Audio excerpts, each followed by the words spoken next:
আপনার বাড়ির ঠাকুরঘর সঠিক দিকে আছে তো? দেখুন কি বলছে বাস্তুশাস্ত্র। বাস্তুশাস্ত্র অনুসারে ঈশান কোণ বা উত্তর পূর্ব দিক হলো ঠাকুরঘরের জন্য সবচেয়ে উপযুক্ত স্থান। এই দিকটিকে দেবতাদের বাসস্থান বলে মনে করা হয় এবং এটি ইতিবাচক শক্তির উৎস। যদি আপনার ঘরে ঠাকুরঘর ঈশান কোণ পাচ্ছে না, তাহলে আপনি এই দিকগুলি বিবেচনা করতে পারেন। উত্তর দিক। উত্তর দিকও ঠাকুরঘরের জন্য একটি শুভ দিক। এই দিককে লক্ষ্মীর বাসস্থান বলে মনে করা হয় এবং এটি সম্পদ ও সমৃদ্ধির উৎস। পূর্ব দিক। পূর্ব দিকও ঠাকুরঘরের জন্য একটি শুভ দিক।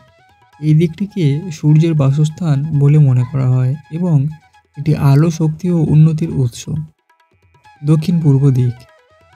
দক্ষিণ পূর্ব দিকও ঠাকুরঘরের জন্য একটি শুভ দিক। এটি এই দিকটিকে ইন্দ্রের বাসস্থান বলে মনে করা হয় এবং এটি বিজয় এবং শক্তির উৎস।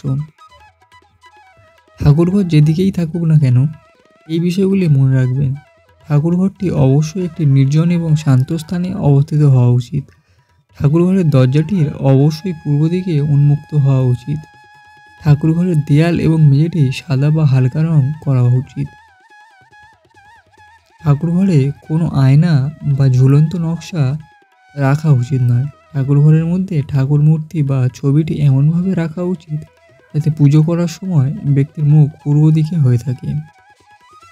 ঠাকুরঘরকে একটি পরিষ্কার এবং সাজানো গোছানো স্থানে রাখা উচিত।